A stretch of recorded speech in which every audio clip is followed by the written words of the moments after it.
அஸ்ஸலாமு அலைக்கும் ஃப்ரெண்ட்ஸ். வாங்க வீடியோக்குள்ள போகலாம். இன்றைக்கு நோண்டா பச்சை கலர் தேங்காய் தோசை செய்ய போகிறோம். தேங்காய் தோசை 1 கப் சீனியும் 1/2 கப் தண்ணி ஊற்றிக்கலாம். இனிய நெருப்பில் வச்சு அதை அப்படியே சல்புலாம் கிண்டிட்டு தேங்காய் எடுத்து மிக்சியில் போட்டு அரைச்சி எடுத்துக்கலாம். அரைஞ்ச தேங்காவை அதில் போட்டு மிக்ஸ் சல்புலன்னு மிக்ஸ் பண்ணி எடுத்துக்கலாம். அது மாதிரி 2 கேரட் சேர்த்துக்கலாம்.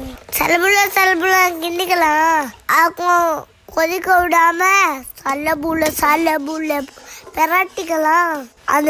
இந்த போலையா வருமே அந்த பழத்துக்கு வரங்காட்டி செஞ்சு எடுத்துக்கலாம். அது நல்லா கட்டியா வரணும் ஃப்ரெண்ட்ஸ். அது ஒட்டப்பட ஃப்ரெண்ட்ஸ் சிறி வரணும் ஃப்ரெண்ட்ஸ். அப்புறம் அதை ஒரு மரஞ்சோ கலர் ஊற்றிக்கணும் ஃப்ரெண்ட்ஸ். பச்சையோ அதை ஊற்றி சலபுல கிண்டிக்கணும் ஃப்ரெண்ட்ஸ். அப்புறம் கிண்டி விட்டு அதை பபுள்ஸாக வருமே இன்னும் ஒரு பவுல் ஒன்று வருமே அதில் ஊற்றிட்டு ஃப்ரிட்ஜில் வச்சு எடுப்போமே சூப்பரானது ரெடி ஆயிடும் ஃப்ரெண்ட்ஸ். அது கிபுஸா வெட்டி எடுத்துக்கணும் ஃப்ரெண்ட்ஸ். தட்டியில் போட்டிக்கணும் ஃப்ரெண்ட்ஸ். இதில் போட்டோமே ஃப்ரெண்ட்ஸ் அதை சுட்டி கிபுஸா வெட்டி எடுத்துட்டோம் முடிச்சு. அப்புறம் ஒன்று எடுத்து அது இன்னும் பார்த்தேன் ஃப்ரெண்ட்ஸ். சூப்பராக இருந்துச்சு ஃப்ரெண்ட்ஸ்.